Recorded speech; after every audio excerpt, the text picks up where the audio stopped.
What do you say, gang? Alabama, a win over Auburn. We're going to look at how that thing went down. We're going to talk about the new top 25, the AP and the coaches poll. We're going to get into a lot of different things. Alabama finishes the regular season 11-1.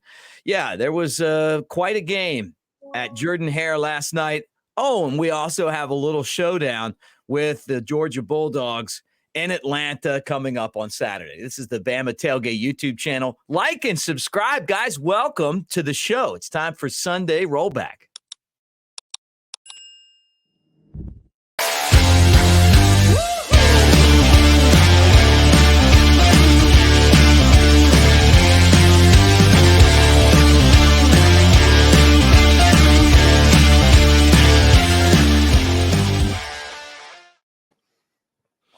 All right, he's Chad Anderson, and I'm Mick Gillespie, and welcome to the Bama Tailgate YouTube channel. Guys, thank you guys for being part of what we're doing. And let me remind you guys, newlifeart.com, 25% off with the promo code Bama Tailgate on all orders right now. You better take advantage of that. It could end today.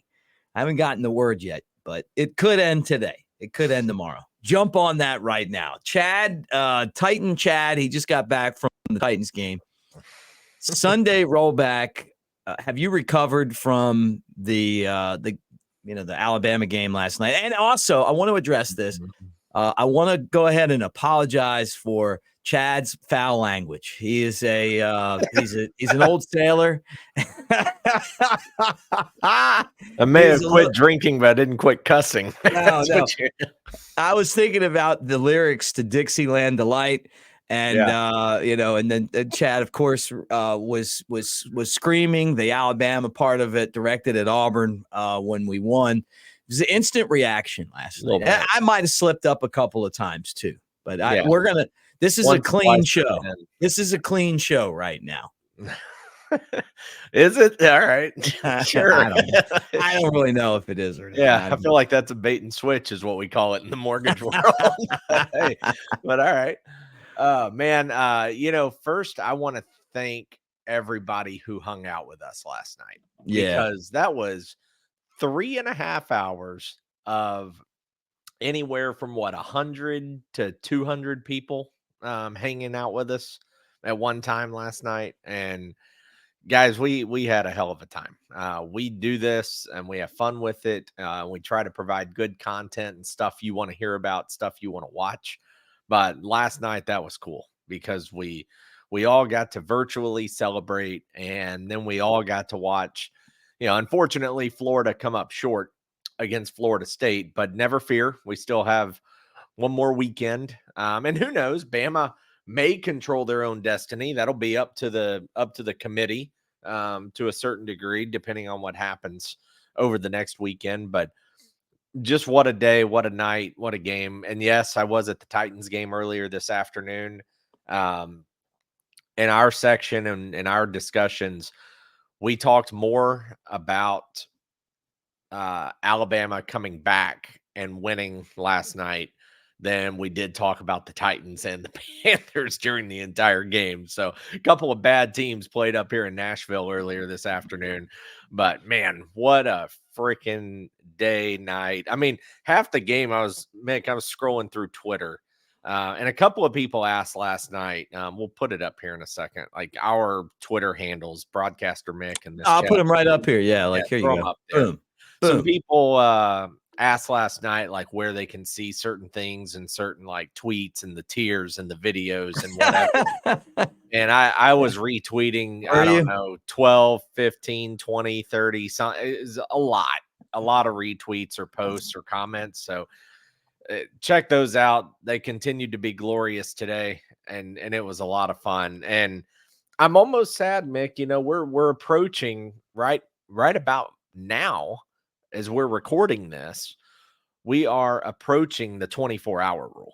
Yeah, I know. That's why we got to get this show done. We got to get this show done. Yeah, because we gotta go here and look at the dogs. All right, right. We're not there yet. What a night! We're not there yet. Now this isn't.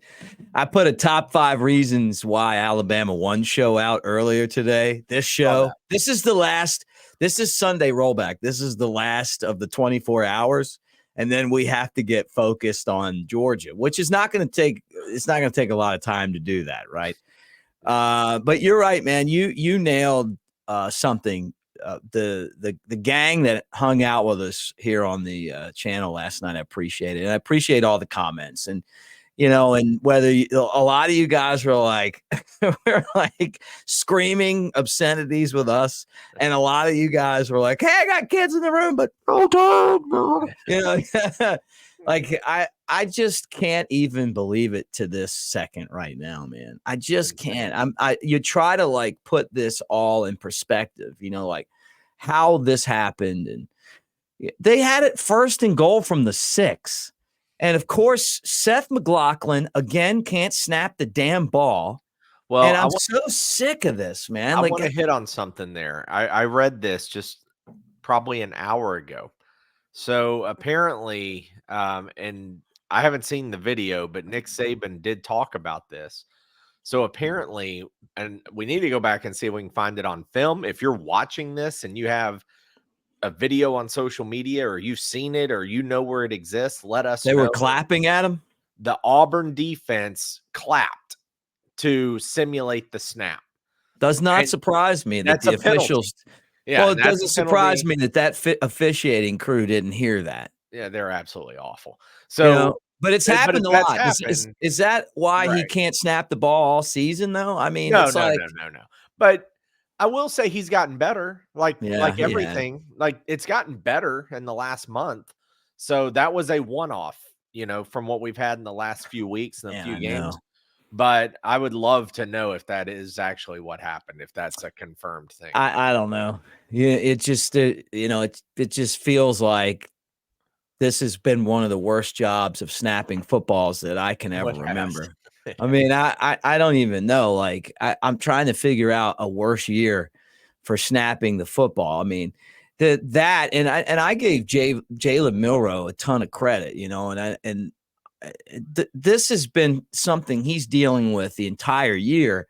This guy snapping the ball and putting him in bad spots, and he just handles it, man. It's like he's not pissed. He doesn't lose his cool. He just gets back in there and comes up with another play. And then look, he messed up. He tried to throw the ball. Like Nick Saban said in the post game, he's got to run it. Now, this game against Georgia, it's time to you go all out. Like you run. You're not holding anything back. It's like our friend Jay Coker said. You look for the guy in the small number and you run him over. If it's the guy with the big number, you slide. He's looking for those single digits, baby. Yeah, look for the single digits and smash those guys. Yeah. Milroe I feel like he's doing so much and he's got so many things going on in his head. That it cost us in this game because he needs to just run. That's one of his superpowers. Yeah, so I'd like to see that a little bit more. And, and I think that'll happen.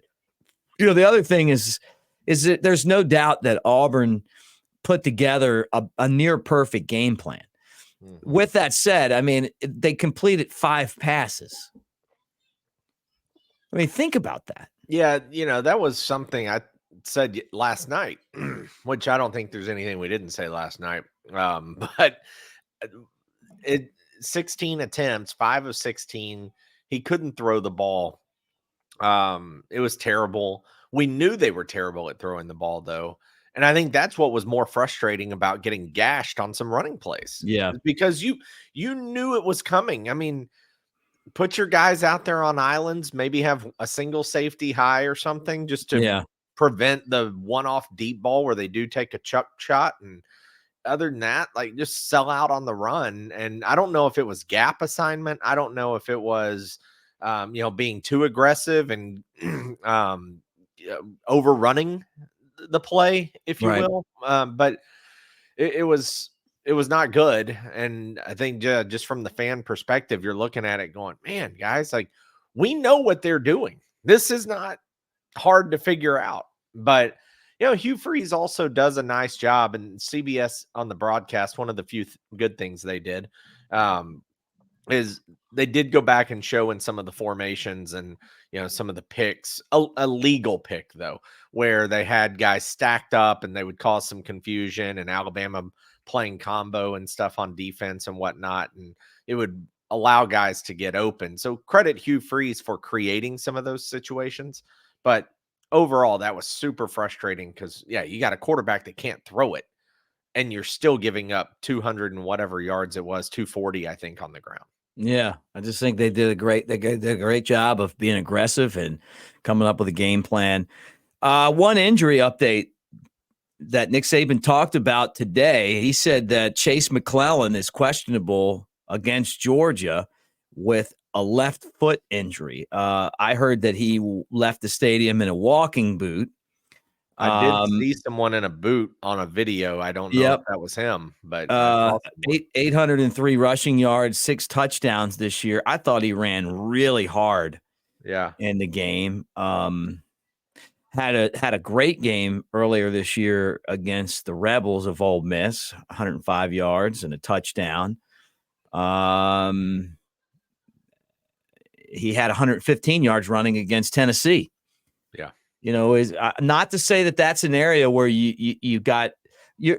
If there's an area where Alabama could lose a guy, it's that area. Roydell Williams. A lot of people want to see more Jam Miller. Justice Haynes is in there as well.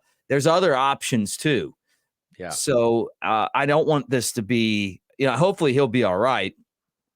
Roydell Williams has 4 touchdowns and just under 500 yards this year. So. I'm guessing he starts and then you see Jam, but still something to worry about. Yeah, but like you said, an embarrassment of riches in the running backs room for Alabama. So that's nice to have. But still, the problem with losing a guy like Jace is not that you don't have talent behind him. The problem with a guy like Jace going down and being questionable is more of the leadership and a guy being used to big time spotlight situations and someone being able to handle that kind of environment and atmosphere, and playing the number 1 team in the country who has a 29 game win streak. It's more of the mentality when you have a guy like Jace that ends up playing or missing, than it is the execution, because the other guys can run. We know that they're good running backs. They would start for a lot of teams, but it's more of just having that number 1 guy go down, mentally is what you worry about. Yeah. So, that's something to think about, moving forward to Georgia. I'm just not there yet. I'm still in the 24 hours of talking Iron Bowl. I mean, there's just so many different things that have gone through my head since that game ended. First is like Nick Saban talking about like practicing that play. It's called Gravedigger, right? And so is that what it's called, or is that what Bond called it? That's apparently what the play's called. I don't know. Is it? I mean, you think he just made that up? Like, because Saban didn't want to say what the play was, but they I love it either way. I don't care who called it when, but I love the name. Do you remember Gravedigger? Wasn't there a Gravedigger monster truck? I don't know. I'm not a monster truck. No, you're not a monster truck. I see you don't know Bigfoot and Gravedigger. Mm-mm. Gravedigger was the green monster truck with black. While you're talking, I'm going to see if I can find Gravedigger. I just, to me, I just can't even. Somebody was telling me, Chris, my old producer, was telling me that that's the longest 4th down conversion in like years. So I did you see this? What does that mean? That stat. Well, I half read that stat, and so that it's a good question. Like, I know that somebody who was doing the research on it or talking about it said that the previous that they knew of was 4th and 25. And if you remember the Arkansas Ole Miss game back in what happened to be 2015, that was an afternoon CBS game, I believe. And Ole Miss and Arkansas went to, or it was late in the game. And Arkansas, that's when I forgot the tight end, maybe been Hunter Henry, but they threw it to the tight end. He was over on the near boundary and he was getting tackled. It was 4th and 25. He's getting tackled. He takes the ball, he blindly just throws it over his head, just like that. Just blind shot. And it took a perfect hop and bounced into one of the Arkansas running backs' hands. Miles something maybe. But Right. that guy picks it up and he has like a convoy of blockers and runs it the opposite sideline on what would have been the top of your TV screen and gets a first down. And then Arkansas scores and the game goes to overtime and Arkansas goes on to win that game. That was 4th and 25. And what's funny is that 2015 team is always compared to this year's team. And then the coach in that game was Hugh Freeze for Ole Miss. And the coach in this game is Hugh Freeze for Auburn. But I started just thinking about it and I was like, have there not been 4th down Hail Marys that were converted? Not like Hail Marys get converted all the time, but just Right. 4th down Hail Mary at midfield or something. I mean, I don't know. I haven't done There's the got to research on be, the stat. yeah. I mean, I don't know. I thought it might be the longest 4th down and goal play. Now that's possible, but the 4th and 25 wasn't goal to go because they got a first down on the play and then Right. scored later. I also asked someone today, we were talking about this exact stat, and I asked them, though, what defines a Hail Mary? Like maybe they're omitting Hail Marys. Because if you're say 4th and goal for the game at the 10-yard line, you're not calling that a Hail Mary, right? Yeah. So what's the Hail Mary? Like what defines it? Is it the 20? Is it the 30? Is it the 50? Like what defines quote unquote Hail Mary? And we're getting into semantics here, but yeah, right. I got it. But I don't know. I'll see if I can find that stat too, because I know you want to show some monster truck stuff. Yeah, well, no, I'm looking for it. I don't see it. But yeah, there's your monster trucks right there. It is Gravedigger and Bigfoot used to have this big, Alabama and Auburn rivalry, but Bigfoot quit and Gravedigger, I think, still going. And what's cool is when I was looking this up, you could actually get your kid you could get what's your youngest son name? Locks? Locke. Lock. We call him You Locke. could get Lachlan a Gravedigger monster truck for Christmas if you wanted to. If you wanted to be a really good dad, there it is, right there. Look at that. He's into trucks. That's cars. That is that's a remote control Gravedigger, but you could actually get him one that he can ride in. Oh God. So we if you used want to have those. You want to be a good dad. And I went rogue one Christmas and I ran over to a sports store. I won't say because they're not sponsoring our show. I just went to a sports store and but it's not penises. It's a different sporting goods store. I go over. Mick in the first 2 minutes is apologizing for language and talking about we've got a clean show, and here we are. It didn't take long. I'm sorry, I meant dicks. Yeah. So I go and I buy one of those police cars because the kids were all into police cars. And you sit in them, they're battery powered, and drive around the driveway kind of thing. Right. Man, I'm not kidding. I'm terrible at this stuff, guys. I mean, if you want to talk about being a handyman, I am the worst. Absolute. Oh, I'm with you, dude. I don't know how to do anything. I literally can't mount a shelf. Yeah. I can't hang pictures. I'm so bad at everything when it comes to that stuff. So I asked the guy and I'm like, hey, is there an option to pay somebody to, install it or put it together, assemble, and then I'll put it in the back of my truck and drive it home and, go that way. And he's like, oh man, it's easy. You'll be able to do it. No problem. Oh boy. Famous last words. Worst mistake in my life. I went hook, line, sinker on that and ended up, I had to get my mom to do it. And everybody can laugh now. My mom did it. She knew how to do it. I had no idea how to do it. And it was bad. So battery operated and remote control trucks and cars, we're done with that phase. Yeah. We're out. Well, anyway, that's an option for you. If you find that stat, let me know. Will do. Mississippi State, I think, made a very good hire today. They hired Jeff Lebby, the former Ole Miss offensive coordinator, and was with Oklahoma as their new head coach. Dave Aranda couldn't get rid of him fast enough. He made a huge mistake dismantling the offense that was built by Mike Leach. He got rid of all the coordinators and tried to switch to like kind of a pro set thing, and he just didn't have the personnel for it. 1 year, and State was like, "Look, we can't do this. You got to get out of here." And so they hired Jeff Lebby. So it's a good hire, good young coach, and someone that I think can come up with some type of an offense. If I was them, I probably would have went after like a Bobby Petrino, Rich Rodriguez, kind of a retread who has had a ton of success in the past and could recruit. But Jeff Lebby's kind of like a really good hire in the aspect that he is up and comer. Yeah. And, so we'll If see you were what going to happens. retread, there's been a lot of coaching shakeups today. But if you're going to retread, I actually am surprised that they didn't look at Dan Mullen. He had so much success there. Liked the culture. They liked him. To me, he didn't leave on bad terms. He left for a better job. I know it was within the conference, but he went to Florida where he was offensive coordinator before he went to State. So Right. I was honestly surprised that didn't pick up more steam.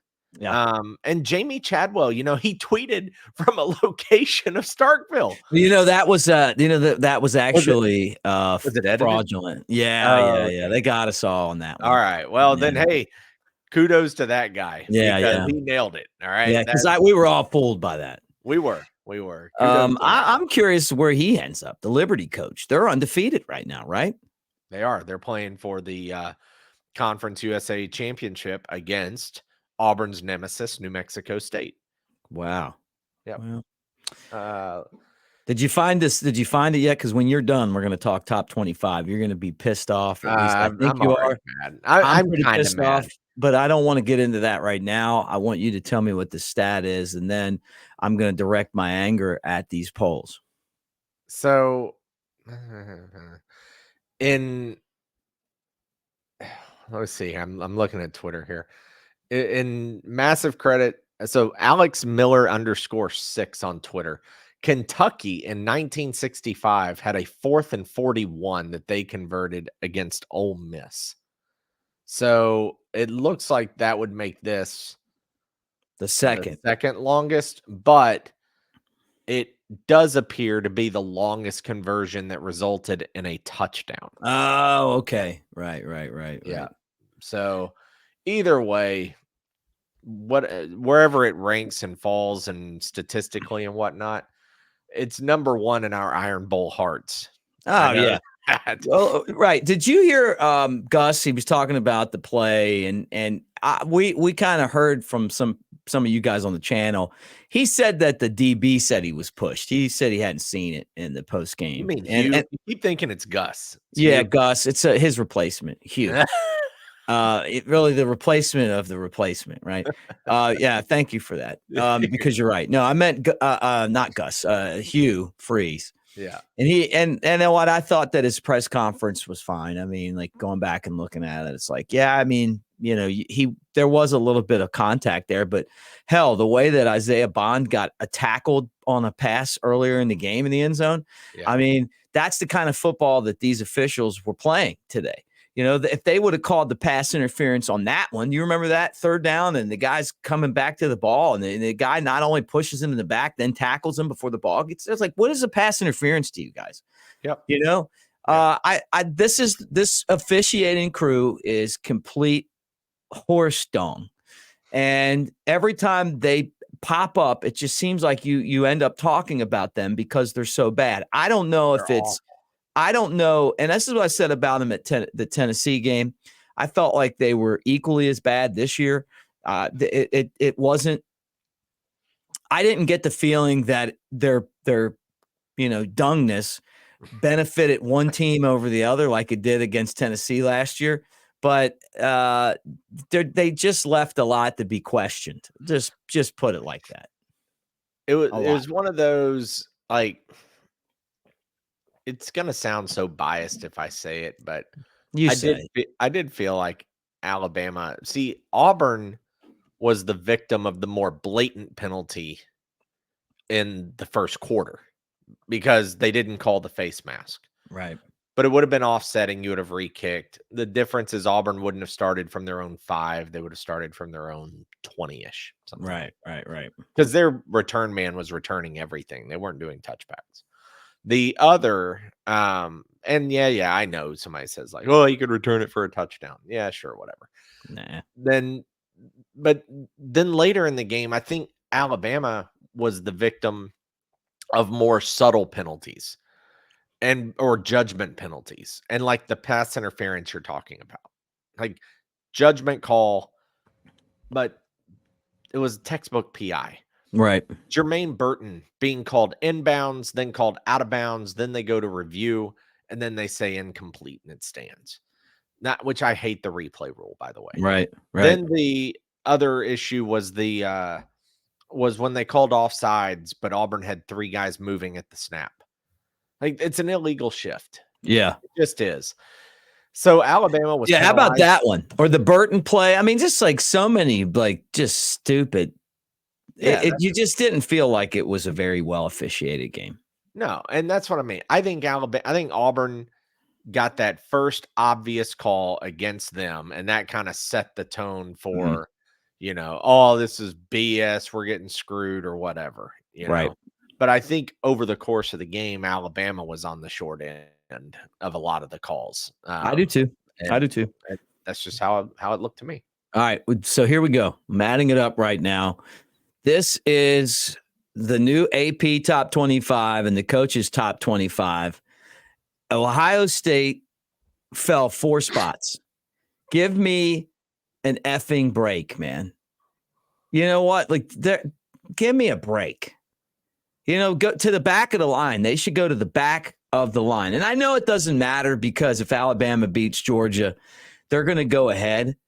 Yeah. All these wins that Alabama's had against really good teams, that 6-5 Auburn team would destroy the 6-5 Oregon State, or I'm sorry, Washington State that Washington played. I mean, like it's just different, man. Well, I just look at this and I go, okay, let's stack resumes. Let's just do it.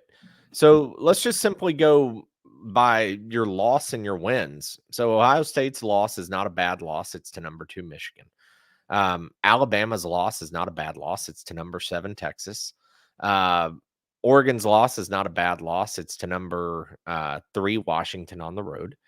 And Texas's loss isn't really that bad. It's to number 12 Oklahoma. So none of these 4 teams have really a bad loss, right? All respectable losses. You're splitting hairs when you talk about their losses. So let's talk about their wins.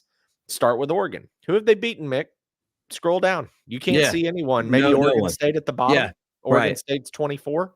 To lose one game to Texas, and had the lead in the fourth quarter. I mean, come on, man. But so then Ohio State, who have they beaten? They beat Penn State and Notre Dame. Penn State's a freaking joke. Penn State has no top 25 wins. They can't beat the good teams in front of them. So they're just a better offensive Iowa is all they are. And then Ohio State did beat Notre Dame on the road, and I think they're like 16 or 17, somewhere in there.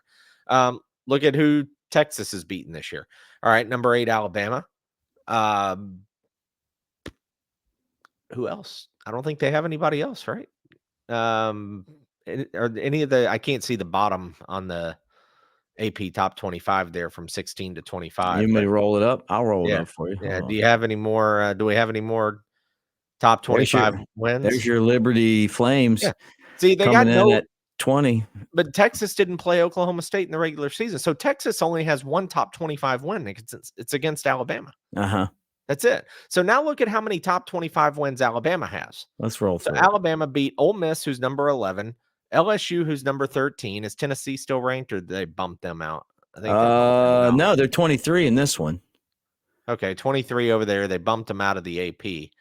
So Bama beat 2 top 25 teams. So Bama and Ohio State have the 2 top 25 wins. I just don't get it. Like, the only thing anybody has on Bama is Texas for beating Bama at Bama. That's it. Right. But everybody else's resume, like, nobody's got a better resume than Alabama. Like, I swear, and I know it's not going to happen, or I knew it wasn't going to happen when it came out today. I don't understand why Bama is not either 5 or 6, because they got a better resume than Oregon. They got a similar resume to Ohio State with better wins. I don't get it. I just don't get it. And everybody's got a better resume than Oregon, and really now than Texas, other than their 1 win against Alabama. You got to beat Georgia anyway, right? You got to end their 29-game winning streak to get there. Think about that, Mick. Alabama beats Georgia. If Tennessee comes back and gets ranked by the committee, which, remember, Tennessee was, I think, 20. They were ranked last week by the committee, so they're going to be ranked again. 7-4. They killed Vanderbilt. They did. I want to say they were 21 or whatever it was, 3, whatever. But they're going to have victories over 3 top 25 teams going into the matchup with Georgia. They will have beaten, and we're assuming they're winning this game because we're talking about the playoffs and getting right. They will have beaten 4 top 25 teams, with one of them being number 1, okay, who won 29 in a row, was a 2-time defending champion, is close to being a unanimous number 1. What are those balloons, by the way? No idea. Okay. No idea what just That's happened. really cool how you do that. I don't know. Maybe the studio got excited about my rant here. But they're going to have that many wins over top 25 teams, and they're only lost to a top 10 team. Granted, being at home. I don't get it. I don't understand why they're the lowest ranked 1-loss team. It makes no sense. Yeah. I think I just think that enough's going to happen this week that if they take care of Georgia, that they're going to get in. The problem is that they've been blocked by Texas because they lost to Texas, that they won't put them ahead of Texas just because Texas only has 1 loss. Washington tried to lose. Florida State tried to lose. Florida State could lose to Louisville. I think Louisville is going to play a good game against them. I know they lost to Kentucky last week, but I think that Florida State with the backup quarterback, that looked like they were having trouble moving the ball. Washington or Oregon's going to lose, but one's going to win. So Alabama needs Oregon to win because you need that logjam of 1-loss teams, or you just get rid of Texas and then you win. But if you beat Georgia, I just don't know how you keep Alabama out. They don't want Alabama in this. They don't want to see Alabama. Nobody wants Alabama. They just don't want it. Like last year, Bama was clearly one of the 4 best teams. Clearly one of the 4 best teams. And I said that and people argued with me. And then we went through the college football playoff and it was obvious when it was over, Bama was one of the 4 best teams. Yep. This year, they got to beat Georgia. And if they beat Georgia, they're one of the 4 best teams. You can't keep the SEC out. And I know as much as some of these people want the Pac-12 in, they don't even have a conference next year. So the SEC the SEC and their people better start figuring out how to lean, because this committee is going to do their best to try to keep them out. Yeah. Yeah, nobody, and I know everybody would roll their eyes and say, oh, you're so dumb because Alabama had to take 4th and 31 to beat 6-5 Auburn, who lost to New Mexico State. That's literally what everyone would say in this situation when you go, oh, Alabama, you don't want to play them right now. But that is the truth, though. Nobody wants to play Alabama at the moment. This team is in a great spot. If you know the Iron Bowl, what happened yesterday is, honest to God, not even surprising. And you just don't want to piss them off. You nailed it. You nailed it too. And I didn't want to believe it. I love the fact that Georgia's a 5-point favorite. Alabama, in their last 7 games where they have been catching points as an underdog. They're 5-2 against the spread. Mm-hmm. 2 years ago, everybody was all over Georgia. Everybody couldn't wait to take Georgia minus the 6 points. Alabama wins by 17 straight up. Right. You just don't want to piss them off. And when you back them into a corner and they feel disrespected and they feel like they have something to prove, that's when it's dangerous. Alabama, when you put them like, remember 2 years ago, they beat Georgia and then they go play Cincinnati in the first Yeah. round. Like, Yeah. I hated that game. I know. Because Well, I loved it. I knew what was going to happen. There was just nothing good that comes from it, though. You know what I mean? Like, it was a very boring. Bama lined up and just ran right at them and said, "We're just going to take over," and that's what they did. But those kinds of games, like, as a fan, I just hate those games because they're terrible spots. Mm-hmm. But Alabama imposed their will. But I love where they are right now. And honestly, the good thing, as crazy as this may sound, is Alabama wins, beats Georgia. Odds are they're not going to be the 1 seed like they were 2 years ago. No. So now they're going to remain disrespected as a 3 seed, a 4 seed, maybe a 2 seed, depending on who loses. Mm-hmm. But it's just one of those, man. Like you said it, nobody wants a piece of this team. They will get on your ass. Well, they don't want us in there because they know what, they've seen what's happened. But it's one of those times where the SEC, if Alabama wins, is going to have to kind of figure out how to make this happen, because you can't let, Oregon, if Oregon wins and there's a 1-loss, you're up against a 1-loss Pac-12 champion and you beat Georgia. I mean, how about the fact that they've sat at 8 all season long? And what did they do wrong? They lost to a 1-loss Texas team by 10. Second game of the season when they didn't even have anything figured out. Yeah. Right. And then since then, they've run through the competition. And Auburn's a tough game. I mean, I didn't want to think they were. They should have, that you say coulda, woulda, shoulda. But you know what? That's why it's the best rivalry game in college football, because both teams show up to play. We don't have games like we don't have the series like Michigan and Ohio State, where Ohio State wins like 10 straight years. Right. We just don't have that. It's not the way it goes in this one. That's not even a rivalry. Now Michigan's winning every year. Yeah, I kind of seesawed on the streak there. But yeah, Auburn is a tough game, man. When we make fun of them in the Cow College and all this stuff. No, we don't. We're sweet to them. We are. This is a clean show. We don't do that kind of stuff. But yeah, I mean, it's just, I always say it. I hate this game every other year. I hate it. You did hate it because it's no fun. You got to go there. I thought we were going to go in there and just take care of business. We did not. We did everything but that. Look, if they don't call the second touchdown back, it's the game I thought it was going to be. Yeah, I agree. But then it's like all of a sudden you're like, okay, and then when they didn't give Burton his catch, I'm like, you got to be kidding me. Like, now we're doing this now. It was, and I'm not saying this to pick on him because I love the guy. Probably pull a Secret Service and take a bullet for him.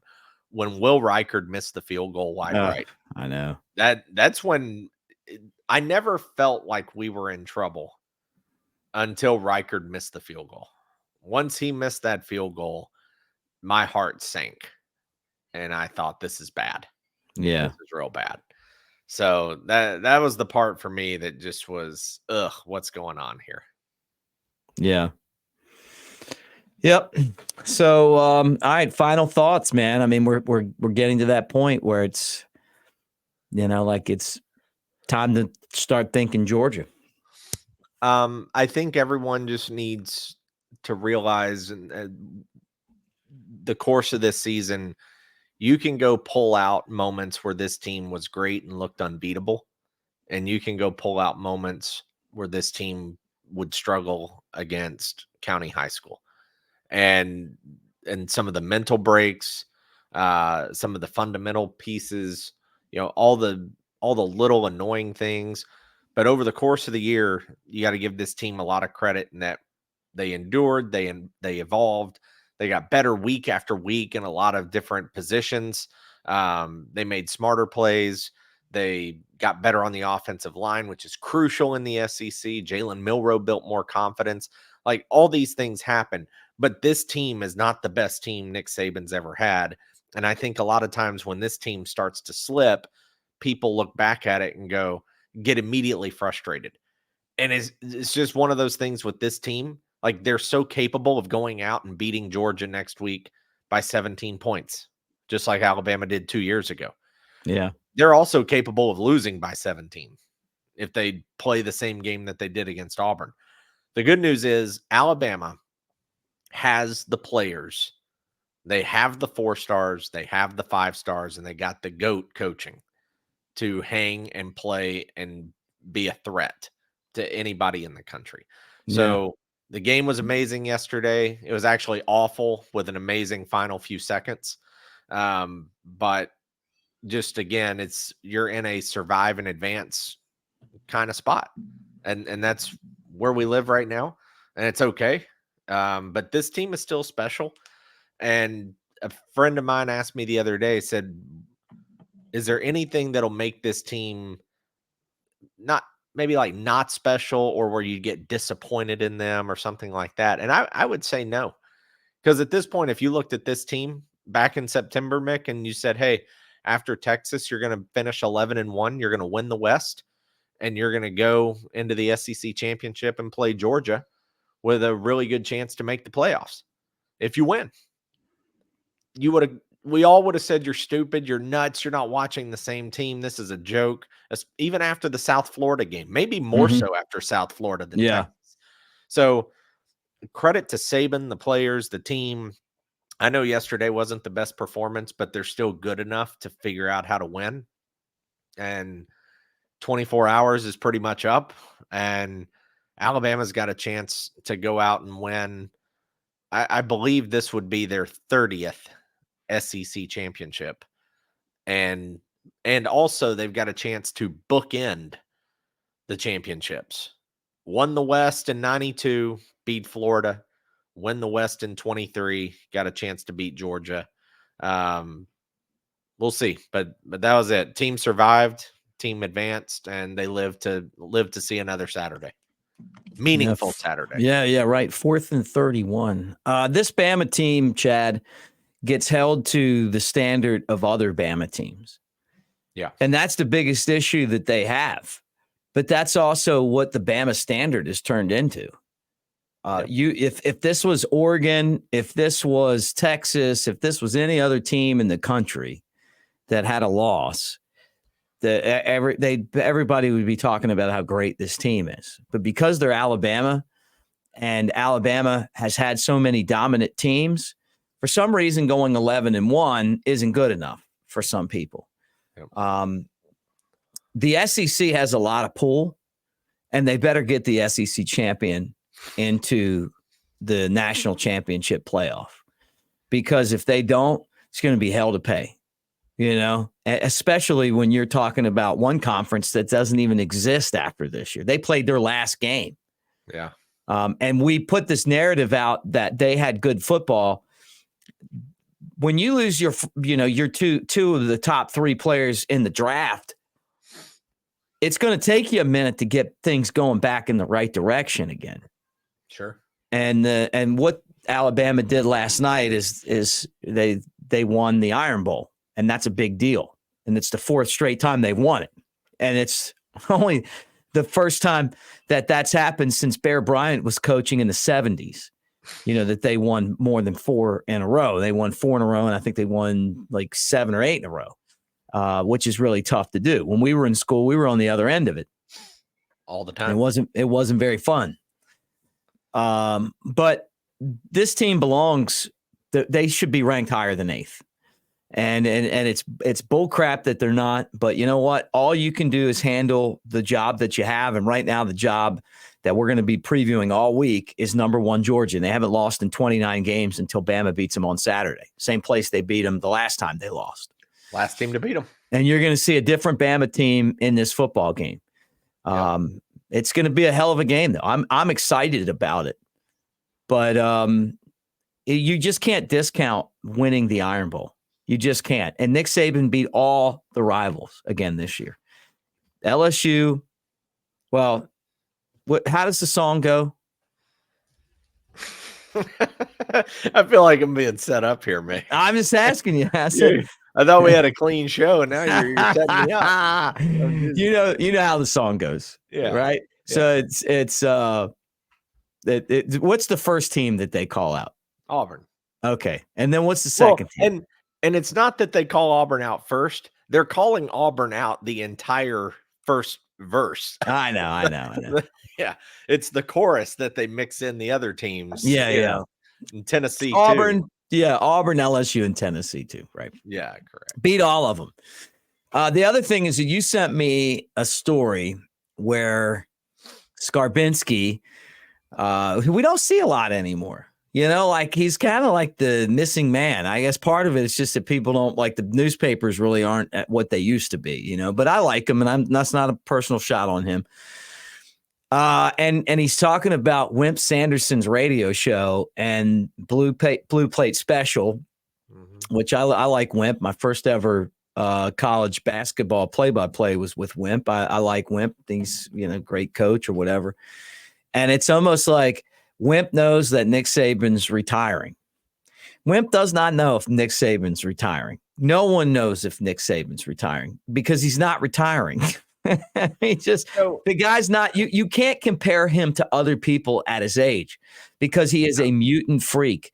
He's not your normal 70-year-old. The guy runs around with the kids. As long as the kids are listening and we don't have a moron like Bill Battle running our athletic department, thank God the guy's gone. Greg Burns amazing. Greg Burns is great. And Mal Moore was amazing. Yep. And Bill Battle was a complete buffoon. Okay. Yep. And to have a guy like Burn, just let Saban do Saban. As long as he's comfortable, the guys are listening, and he enjoys the job, he's going to be all right. I don't think this is his last Iron Bowl at Jordan-Hare. Yeah. Here's the thing with Saban. Saban's always said he's going to go out and only when he doesn't feel like he provides a value to the university and the program. And then he's going to go over to the lake in Georgia. And yeah, the whole Wimp Sanderson thing, it was so out of the blue, out of left field. Didn't really make any sense to me. And Saban, though, is also that guy that's not going to do the victory lap. Yeah, he's not going to say like, hey guys, this is it. And I'm doing the victory lap and the whole thing and blah. Like, that's not him. We're going to wake up one day and get blindsided by the news. That's what's going to happen with Saban. But I don't put a whole lot into it. I don't see by any means that was Saban's last Iron Bowl at Jordan-Hare. I still think the guy's got 5-7 more years, honestly, at Alabama because he's in such good health, such good shape. I just don't see, unless he just wants to. But from a physical piece of it, I don't see why he would stop. Yeah, I don't either. One of the greatest experiences, though, in my fandom of Alabama was that football game. And if you're not going to blow them out, nothing better than waiting to the very end and then watching the life suck out of them when Alabama wins. That was great. It was just amazing. And off to the next game. All right, last thing, Chad, tell us about what you do, your regular career. What is Chad Anderson all about here? Right. Well, a few different careers, but no, main career is helping you get into a house and doing a mortgage. So Mick can attest to it. If you want to, ask him and make sure it's not awkward, he can be a testimony for me. But no, we've been very fortunate. My family's been in housing for over 200 years combined. I've been in mortgages 13 years. I own my own brokerage. I actually talk to all my clients. I don't hand you off or anything like that. And we've been fortunate, myself and our teams. We've helped over 10,000 families in 13 years. And that's over $3 billion of mortgages we've been able to help out with. So if you'd like any information on that, helping you buy a house or refinance, consolidate debt, cash out, those types of things, website's there at the bottom of the screen, chadanderson.info. It's super easy. You can schedule a meeting, ask me questions, shoot me a text, set up a call, whatever you want to do. And we do some other stuff too. We help on some tax stuff. We help with short-term rentals and Airbnbs. So, and help set up businesses, LLCs and whatnot. So any of that stuff you're interested in, or just want to pick a brain or have a, just easy talk or chat, I'm pretty low pressure, no salesy pitches or anything. Let me know. Glad to help. I'll say this too. Like when I bought my first house, you were my mortgage guy. And it was great getting like the approval letter. Like I'm like, holy, it's a good feeling. Yeah. Holy, honestly, bleep, bleep. Honestly, you were really helpful though. I lose sight of that sometimes, and I don't mean to, but it's because I do it every day. Yeah, right. Sometimes I forget what it's like. Yeah. You kept saying you should be all right. And I'm like, what does that mean? I should be all right. Does that mean I might not be all right? I know. I think everything's good. And then it's like, you should be getting a letter. No, then I got them. And I'm like, man, it was crazy. And that with my house, I needed a little bit more juice to get into the neighborhood I'm in. And you made that happen too. So, if you guys are going through that same process, and I know like right now, things suck as far as interest rates and, what's going on with our economy, Chad will be able to help you out with all that stuff. And I mean that. And Tom Abraham, who's on our show, on the Tailgate show, Chad got him his house too. So ask him about it when he's on. So let him do the same thing for you guys. Appreciate it. All right. That does it for Bama Rollback. Tomorrow, we go hot and heavy on Alabama and Georgia. Can anyone stop Georgia? They're unbeatable. They're never going to lose another football game. Or will they? Or will they Saturday in Atlanta? We'll see. Roll Tide.